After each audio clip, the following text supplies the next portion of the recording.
오늘 말씀은 유명한 탕자의 비유의 말씀입니다. 예수님은 탕자의 비유의 말씀뿐만 아니라 오늘 세 가지 비유에 대해서 말씀하고 있죠. 15장은 세 가지 비유를 말씀하고 있는데, 첫째는 뭐예요? 잃은 양을 찾는 목자의 비유, 그리고 두 번째는 잃은 드라크마를 다시 찾는 그 비유, 그 다음에 탕자의 비유, 잃은 아들을 되찾는 아버지의 비유. 이 세 가지 비유를 통해서 거기 모인 사람들에게 예수님께서 어떤 메시지를 전해주시고자 하는 것이죠. 그러니까 예수님도 어떤 말씀을 전할 때 대상을 고려해서 말씀을 전하시는 거예요. 저희도 고백교회면 고백교회에 모인 사람들의 특징이 있잖아요. 그 특성에 맞게 복음을 전하는 것이죠. 물론 복음의 핵심 내용은 같지만 그 특성에 맞게 고려해서 배경이라든지 이런 것들을 넣어서 이야기를 한다는 거죠. 그래서 오늘 말씀을 듣는 대상이 누군가, 그게 또 중요한 거예요. 그래서 15장 1절 2절에 보면 모든 세리와 죄인들이 말씀을 들으러 가까이 나오니 했죠. 그리고 또 누가 있어요? 듣는 대상이 바리새인과 서기관들도 있었어요. 그래서 수군거려 이르되 이 사람이 죄인을 영접하고 음식을 같이 먹는다 하더라. 그러니까 여기에 모인 사람들은 누구예요? 세리와 창기, 세리와 죄인들, 그러니까 나중에는 이제 창기들도 있어요. 그리고 바리새인들과 서기관, 이렇게 이런 사람들이 듣고 있는 거죠. 그래서 이 사람들에게 우리 주님께서 어떤 말씀을 하고 있다. 이게 이 비유를 이해하는 데 있어서 상당히 중요한 포인트가 됩니다. 그리고 예수님은 그들과 말씀을 나누고 또 식탁을 함께 했다라고 말씀하고 있습니다. 그런데 거기에는 예수님을 비난하고자 모인 바리새인과 서기관들이 또 그들을 예수님이 세리와 창기들, 죄인들하고 함께 밥을 먹고 있으니까 비난을 하고 있었다. 그런 얘기죠. 그러니까 이 비유를 듣는 대상은 세리와 창기, 죄인들, 바리새인과 서기관들이었다는 것을 알 수 있습니다. 그래서 이 대상들을 생각하면서 이 비유의 말씀을 묵상하면은 우리는 이해하기가 더 좋다라는 것입니다. 그리고 그다음에 나는 이 세리와 죄인들 그리고 바리새인과 서기관들 중에 어디쯤에 나는 서 있는가, 그것을 좀 생각을 해보면은 좀 더 이 말씀을 이해하는 데 도움이 된다는 거죠. 오늘 말씀에서 우리에게 익숙한 이 탕자의 비유는 이런 이야기죠. 둘째 아들은 어느 날 아버지의 재산을 나누어 달라고 요구합니다. 오늘 말씀에서 아버지는 어쩔 수 없이 자신의 살림을 나누어 주었다, 그렇게 기록하고 있죠. 12절 말씀에 보면 그렇게 말씀하고 있어요. 근데 여기서 우리가 한 가지 주목해 보아야 할 말씀은 바로 살림이라고 하는 단어예요. 살림이라고 하는 단어. 그러니까 둘째 아들은 뭘 나눠주라고 했어요? 재산을 나눠주라고 했잖아요. 재산을 나눠주라고 했는데 아버지는 뭘 나눠줬다고 했어요? 살림을 나눠줬다, 그렇게 말씀하고 있죠. 그러니까 재산은 어떤 물질적인 것을 의미하죠. 우리가 생각하는. 그러나 살림이라고 하는 것은 여기에서 비오스라고 하는 헬라어를 쓰고 있는데, 이거는 우리가 아는 그 바이오거트 할 때 그 바이오, 그 생명이라고 하는 뜻이에요. 생명. 그러니까 그 바이오를 나눠줬다라는 얘기거든요. 그러니까 어떤 자신의 생명을 나눠준 거예요. 근데 성경에서는 생명에 대해서 두 가지 단어를 쓰고 있는데, 하나는 영적인 생명, 조에라고 하는 단어를 쓰고 있고, 육적인 생명, 바이오라고 하는 단어를 쓰고 있는데, 이 살림이라고 하는 단어는 육적인 생명을 말해요. 그러니까 하나님께서 우리를 창조하셔서 우리에게 육적인 생명, 그래서 어느 정도 기한을 두고 우리가 70, 80, 많게는 100세까지도 사시죠. 그 시간 동안 살 수 있도록 육적인 시간, 육적인 생명을 우리에게 허락해 주신 거죠. 그것을 의미하고 있다는 것을 알 수가 있는 대목입니다. 그렇게 둘째 아들은 아버지가 주신 육적인 삶을 가지고 아버지를 떠나서 허랑방탕하여 그 삶을 낭비하였다라고 말씀하고 있습니다. 그것은 우리의 일반적인 평범한 인간의 모습을 보여주고 있는 것이죠. 이사야 53장에 뭐라고 했어요? 우리는 다 양 같아서 그릇 행하여 각기 제 길로 갈 거늘. 보통 사람들도, 일반 사람들도 우리가 아담의 후손이어서 그런지 몰라도 하나님을 떠나서 각기 제 길로 자기 잘난 맛에 살고 있다. 그 얘기잖아요. 그게 인간의 보편적인 모습이라는 것입니다. 때로는 나는 멋지게 살고 있다라고 말하는 사람도 있고, 나는 하나님 없이도 나는 얼마든지 승승장구하면서 멋지게 살고 있다라고 말하는 사람도 있고, 때로는 자신의 본능대로 그저 삶을 낭비하고 살아가는 사람들도 많이 있다는 것입니다. 그것이 바로 인간의 모습입니다. 그래서 둘째 아들은 인간의 어떤 가장 보편적인 모습을 보여주고 있다고 할 수 있겠습니다. 그런데 그 둘째 아들에게 인생의 바닥이 찾아옵니다. 하나님께서 주신 그 생명, 삶의 그런 그 시간, 그것이 이제 바닥을 드러내는 거예요. 돈이 다 떨어져 버리고 삶은 나락으로 굴러 떨어집니다. 그렇게 바닥을 경험하고서 오늘 말씀에 돼지가 먹는 쥐엄 열매로 배를 채우고자 하지만 누구도 쥐엄 열매조차 주는 사람이 없었다. 그렇게 말씀해요. 그러니까 그가 돈과 힘이 있을 때는 사람들이 어떻게든지 얻어먹어 보려고 붙었지만은 돈과 힘을 잃어버렸을 때 그의 삶에는 아무도 옆에 있는 사람이 없었고 그를 도와주는 사람도 아무도 없었다라는 것입니다. 그래서 둘째 아들은 오늘 말씀 17절에 보면 뭐라고 했어요? 너무나도 배가 고파서 아버지 집에 가야 되겠다. 아버지 집에 가면 뭐가 있어요? 양식이 있고 풍족한 양식이 있다. 그곳에 가서 차라리 품꾼의 하나로 사는 것이 지금처럼 배를 쫄쫄 긋고 사는 것보다는 낫겠다. 그렇게 생각하고 아버지의 집으로 다시금 돌아가야 되겠다라고 생각하게 됩니다.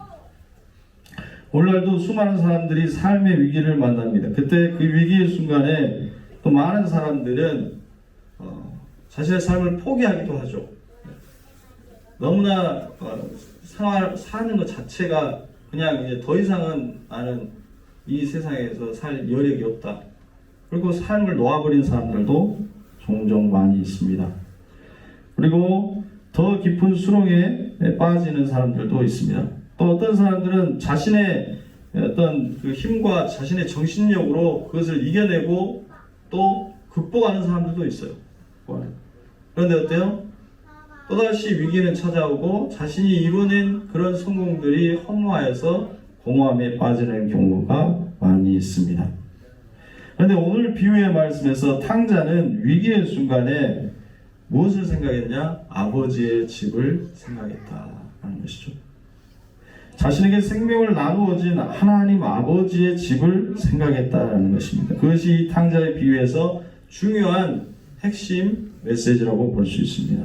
탕자는 아버지의 살림, 곧 생명을 받아서 세상에 나가서 살면 마음껏 즐겁게 살 수 있을 것이라고 생각했어요. 그리고 자신이 모든 것을 할 수 있을 것이라고 생각했어요.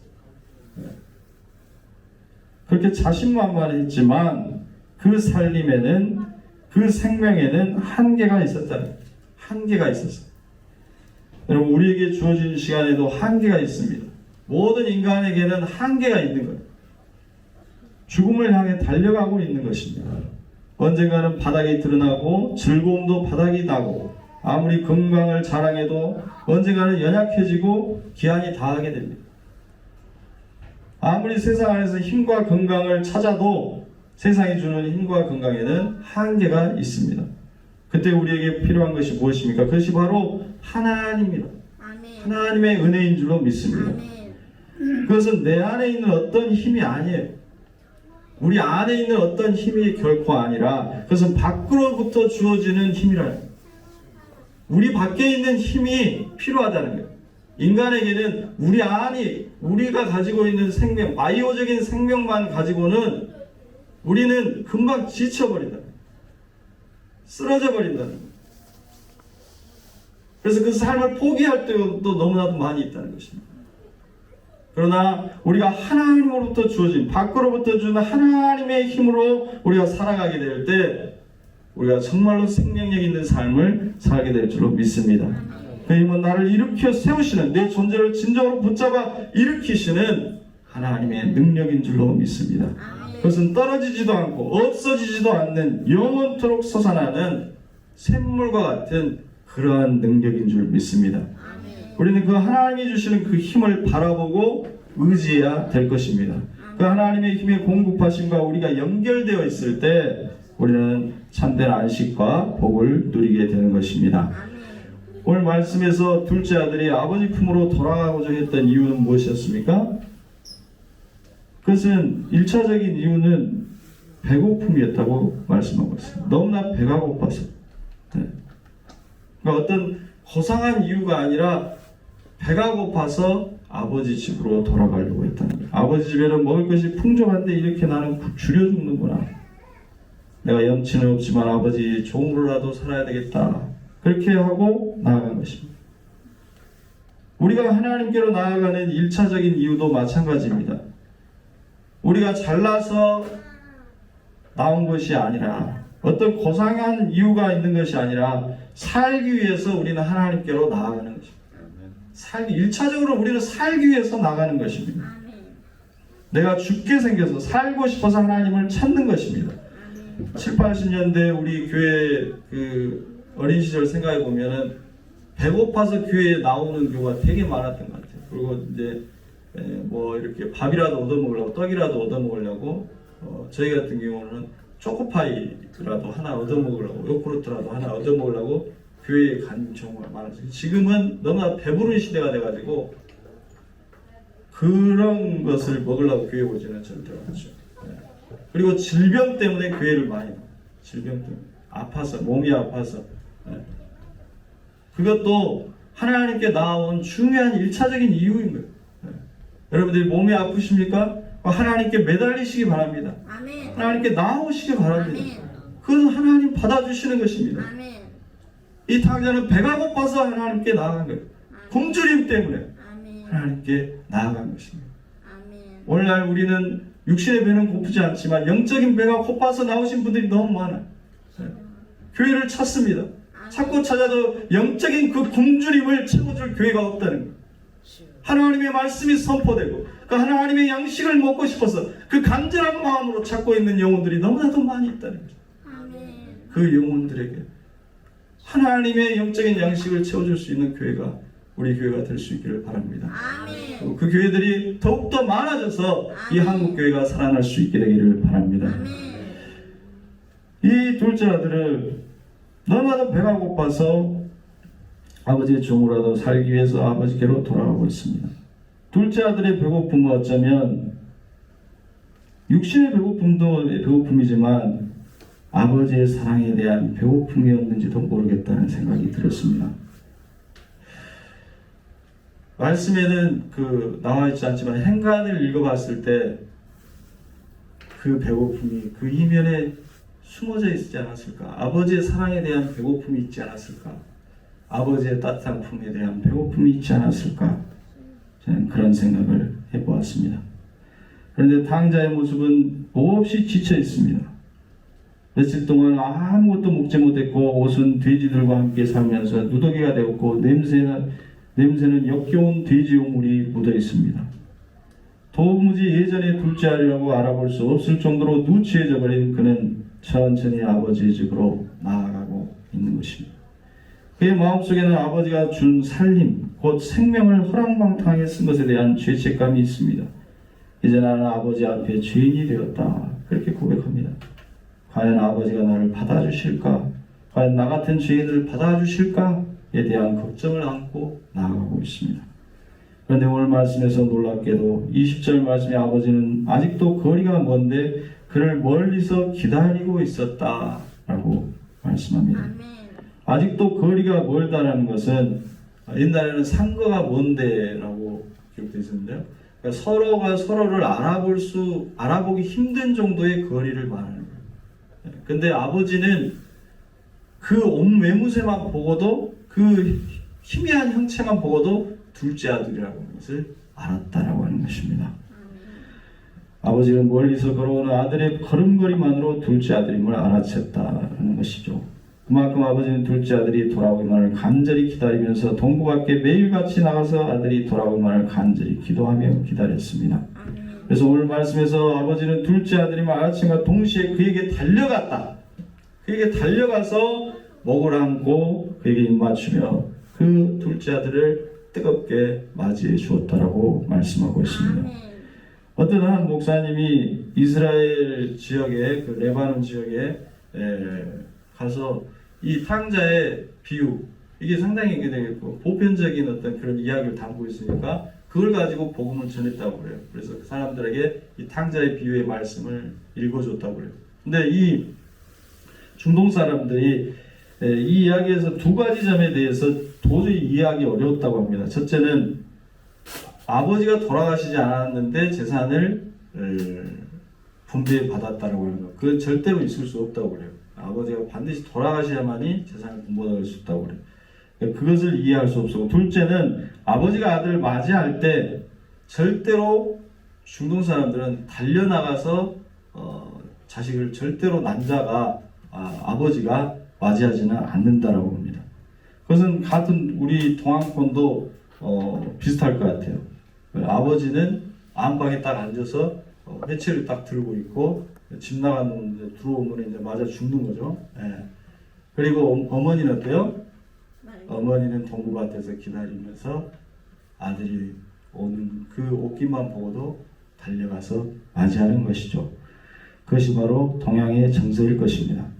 그런데 성경에 하나님 아버지는 아들을 기다리며 상거가 먼데도 아들을 알아보고 달려나가 냄새나고 누추한 아들을 힘껏 껴안고 입을 맞추며 아들을 맞이하고 있는 것입니다.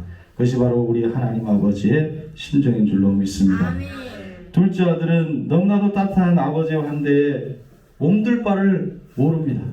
그리고 말합니다. 21절 말씀에 내가 하늘과 아버지께 죄를 지었사오니 지금부터 아버지의 아들이라 일컬음을 감당하지 못하겠나이다. 저를 그냥 품꾼의 하나로 보소서 라고 말합니다. 저는 이 말씀 묵상할 때 베드로가 생각이 났습니다. 베드로가 예수님을 3번 부인한 후에 예수님은 십자가에서 죽으시고 부활하셔서 예수님 베드로에게 다시금 나타납니다. 그리고 베드로에게 3번 물으시죠. 뭐라고 물으십니까? 네가 나를 사랑하느냐? 네가 이 사람들보다 나를 사랑하느냐? 3번 물으신 것이죠. 베드로는 예전 같으면 자신 있게 예 그렇습니다. 내가 주를 위해서 목숨을 바칠 각오가 되어 있습니다. 모든 것을 주님을 위해서 내가 바치겠습니다.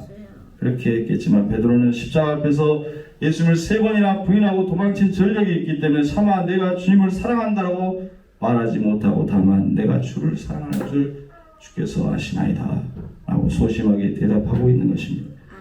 그때 예수님은 조반을 차려주시고 막 잡은 물고기를 가져오라고 해서 함께 식사를 하면서 자신을 배신했던 베드로에게 먹으라고 주시는 것입니다. 돌아온 탕자도 아버지 앞에서 얼굴을 들지 못하고 저를 그냥 품꾼의 하나로 보소서라고 말합니다. 오늘 말씀 15장 1절에 보면 예수님의 말씀을 듣던 죄인들과 세리들 그런 사람들도 다 그런 심정이었을 것입니다. 주님 저는 죄인입니다. 그저 주님의 옷자락이라도 쫓아가게 하여 주시고 그 옷자락이라도 만지게 하여 주시옵소서라고 기도했습니다. 그러나 바리새인과 서기관들은 그들을 정죄하고 있어요. 나는 하나님의 선택받은 백성이다. 하나님은 내가 저 이방인들과 같이 이렇게 살지 않게 하심을 감사합니다. 저 더러운 세리와 창기들과 같지 않음에 감사합니다. 라고 기도했습니다. 그리고 세리와 창기와 함께 식사를 하고 있는 예수님을 비난하고 있는 것입니다. 여러분 누가 하나님께서 받으실 만한 사람일까요? 어떤 부류가 하나님께서 받으시는 부류일까요? 여러분, 하나님께서 받으실 만한 사람은 내가 무엇을 했다라고 자랑하는 사람이 결코 아닙니다. 여러분, 하나님 받으시는 사람은 오히려 나는 하나님의 은혜가 필요합니다. 아멘. 나는 하나님의 은혜가 절실히 필요합니다. 아멘. 나는 하나님의 구원이 필요한 자입니다. 아멘. 나는 하나님이 정말로 필요합니다. 나는 주님의 옷깃의 은혜라도 필요합니다. 아멘. 땅에 떨어진 부스러기 같은 은혜라도 필요한 존재가 바로 나입니다. 나를 불쌍히 여겨주시옵소서라고 엎드리는 자에게 하나님의 은혜를 베풀어 주실 줄 믿습니다. 아멘. 오늘 말씀에서 아버지는 둘째 아들의 말에는 신경도 쓰지 않고 종들에게 일러서 지혜로운 좋은 옷을 내어다가 입히고 손에 가락지를 끼우고 발에 신기라. 그리고 살찐 송아지를 끌어다가 잡으라. 우리가 먹고 즐기자. 아멘. 내 아들은 잃었다가 다시 찾았고 죽었다가 다시 살아났다 라고 아멘. 기뻐합니다. 아버지는 탕자를 책망하지 않아요. 둘째 아들에게 주어진 벌은 무엇일까요? 그러면 둘째 아들에게 주어진 벌은 이미 허랑방탕한 삶을 사는 동안에 돼지막에서 힘겹게 살아가는 그 삶 속에서 이미 스스로 선택한 그 삶의 여정 속에서 이미 벌은 다 받았다라고 하나님은 보시는 것입니다. 탕자가 그 삶을 뒤로하고 다시금 아버지께로 온 그것으로 아버지는 그 모든 것을 용서하고 있는 것입니다. 아멘. 이와 같이 인간에게 주어진 유일한 심판은 무엇인가? 그것은 바로 하나님을 떠나는 것이, 하나님을 떠나 사는 것, 그것이 인간에게 주어진 유일한 심판이라는 것입니다. 아멘. 하나님을 떠나 사는 삶이 때로는 망가진 삶일 수도 있고 또는 세상에서 성공한 삶일 수도 있습니다. 떵떵거리며 잘 사는 삶일 수도 있습니다. 그런데 그 삶이 어떤 삶이 되었든지 하나님을 떠난 삶은 그것으로 이미 심판을 받은 것입니다. 요한복음 3장 18절에 그를 믿는 자는 심판을 받지 아니하는 것이요 믿지 않는 자는 하나님의 독생자의 이름을 믿지 아니함으로 벌써 심판을 받은 것이니라. 아멘. 이렇게 말씀하고 있어요.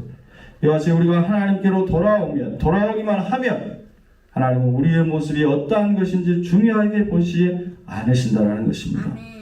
혹여 우리의 모습이 죄를 지었건 누추하건 병이 들었건 가난하건 흑인이건 백인이건 어떤 민족이든 상관하지 않으신다는 것입니다. 아멘. 하나님께로 돌아가는데 어떤 자격이 필요한 것이 아니라는 것입니다.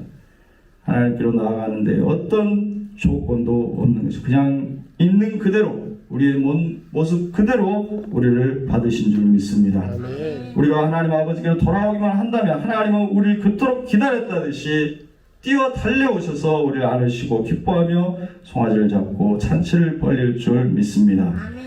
미국의 노스캐롤리나 주에 있는 힐더랜드 아울리치 민스트리라고 하는 교회에서 일어난 일인데요. 송구영신 예배를 드리고 있던 주일이었다고 합니다. 한 남성이 소총을 들고 교회로 갑자기 들어옵니다. 이 남성은 군대를 전역한 전역 군인이었고 아내가 병으로 죽고 삶이 망가진 사람이에요. 그래서 PTSD라고 하는 그 외상후 스트레스 장애를 안고 살아가다가 정말 마지막 지푸라기 같은 그 시로라기 같은 그 희망을 가지고 교회로 나왔는데 이제 교회에서조차 자기를 받아주지 않으면 총으로 자기 자살하려고 총을 들고 이제 갔던 것이죠. 총을 들고 들어오자 사람들은 놀래서 많은 교인들은 예배당을 뛰쳐나갔습니다. 그 남성은 예배를 집전하는 그 레리 목사를 향해서 걸어갔습니다. 레리 목사도 무척 당황스러웠죠. 총을 가지고 이렇게 오고 있으니까. 그런데 그때 하나님께서 긍휼의 마음을 주셔서 그에게 이렇게 물었습니다. May I help you? 무슨 도움이 필요합니까? 당신은 왜 여기 왔습니까? 무슨 도움을 제가 줄 수 있습니까? May I help you? 그러니까 그 사람이 저를 위해서 기도해 주실 수 있습니까? 그렇게 레리 목사님에게 물었습니다. 그 말을 듣자 레리 목사는 친척하게 총을 건네받고 그를 토닥이며 힘껏 안아 주었습니다. 이내 그는 무릎을 꿇고 눈물을 흘리며 기도를 받았습니다. 목사님은 그를 예배당 맨 앞줄에 앉혔고 다시금 예배를 드렸습니다. 성도인 중에 누군가가 신고를 해가지고 경찰이 출동했습니다. 그래서 경찰이 교회에 진입하려고 할 때 목사님은 그 경찰들을 바로 차단했습니다. 신성한 예배가 끝날 때까지 기다리시오. 예배에는 어떤 공권력도 들어올 수 없습니다. 예배가 끝난 후 목사님은 신고를 단순 도움 요청이라고 했고 경찰은 그를 체포하지 않았습니다. 그는 정신과 치료를 받게 도움을 받게 되었고 그는 교회에서 세례를 받고 예수님을 영접하게 되었다는 이야기입니다. 오늘 말씀에서 바리새인과 서기관들은 예수님이 세리와 창기들과 함께 먹는다고 비난합니다. 그러나 세리와 창기들은 예수님의 말씀을 듣기 위해 주님께 가까이 나아왔다라고 기록하고 있습니다. 예수님은 그러한 죄인과 세리들을 오히려 가까이 하십니다. 바리새인들은 그들을 죄인이라고 정죄하고 하나님의 은혜에서 벗어난 사람들이라고 단정지었습니다. 하지만 예수님은 오늘 비유를 통해서 바로 그들이 탕자다. 그들이 바로 탕자다. 그들이 바로 하나님이 찾으시는 사람들이다. 하나님께서 기다리는 자들이다 라고 말씀하고 있는 것입니다. 그들이 아버지께로 돌아왔을 때 아버지 하나님은 그들에게 달려가서 그들을 언싸안고 맞이하며 좋은 옷을 입히고 하나님의 자녀의 그 지위를 회복시켜 주신다고 말씀하고 있는 것입니다. 하나님은 여전히 둘째 아들과 같은 영혼들을 여전히 기다리고 계십니다. 여전히 찾고 계십니다. 돌아오기만을 기다리고 계십니다. 하나님께 돌아오는 것이 곧 구원이기 때문에 그렇습니다. 그리고 우리 주님께서는 탕자와 같은 우리 가운데 오셔서 우리와 같은 모습으로 우리 가운데 오셔서 함께 식사하시면서 우리 주님은 오늘도 죄인들과 함께 식사하고 계시고 세리와 창기들과 함께 식사하고 계시고 우리의 삶의 질보 속으로 들어오셔서 우리 곁에서 우리가 돌아오기를 기다리시며 언제든지 우리가 하나님께 돌아올 수 있는 길이요 진리요 생명이 되시는 줄 믿습니다. 오늘 우리 고백교회도 이 세상이 메말라가는 시대 속에서 지치고 영적으로 배고픈 영혼들에게 하나님께 돌아올 수 있는 구원의 통로요 생명의 통로가 될 수 있기를 바랍니다. 우리 고백교회가 연약하지만 하나님께서는 우리 고백교회를 통해서 지쳐있는 영혼들에게 영적으로 굶주려 있는 영혼들에게 하나님의 마음으로 달려가서 품어주고 일으켜 세워주고 가장 극진한 환대를 대해주는 환대로 그들을 대해주는 그러한 놀라운 은혜를 경험하게 하는 그 은혜의 통로로 우리를 삼으실 줄 믿습니다. 이 대림절 기간 그 하나님의 품어주시는 풍성한 사랑과 주님의 낮아지심의 그 놀라운 은혜를 더욱 깊이 생각하면서 주님께 더욱 가까이 나아갈 수 있는 저와 여러분들 수 있기를 주님의 이름으로 축원합니다. 기도하겠습니다. 사랑해 주님 감사합니다. 오늘 우리의 배고픔을 채워주시는 하나님의 사랑과 은혜에 감사를 드립니다. 주님은 가장 낮은 곳으로 오셔서 배고파하고 자신의 모든 힘을 잃어버린 자들에게 찾아오셔서 하나님의 은혜의 힘으로 일으켜 세워주시고 새 힘을 불어넣어 주시니 감사를 드립니다. 우리가 힘들 때마다 하나님을 바라보게 하시고 지쳐있을 때마다 하나님께 나아가게 하시고 세상의 힘과 내 안의 자원을 의지하기보다도 하나님의 지혜와 하나님의 안으시는 팔과 하나님의 공급하시는 은혜를 바라보며 그 힘을 의지할 수 있도록 믿음을 허락하여 주옵소서. 그래야 날마다 샘솟는 은혜의 힘을 경험하게 하시고 생명력 있는 창조적인 삶을 우리가 살아갈 수 있도록 주님께서 축복하여 주시옵소서. 또 우리 고백교회가 하나님의 은혜의 힘을 공급하는 통로가 되어서 세상에 소외되고 배제되고 영적으로 굶주린 영혼들의 안식처가 되게 하시고 생수가 흘러넘치는 은혜의 강물이 될 수 있도록 주님께서 은혜 내려 주시옵소서. 우리 한 사람 한 사람을 붙잡아 주시고 우리의 삶의 자리 가운데 늘 동행하여 주셔서 그 은혜를 붙잡고 살아갈 수 있는 믿음의 백성들이 다 되게 하여 주시옵소서. 축복할 줄 믿사옵고 예수 그리스도의 이름으로 기도드리옵나이다. 아멘.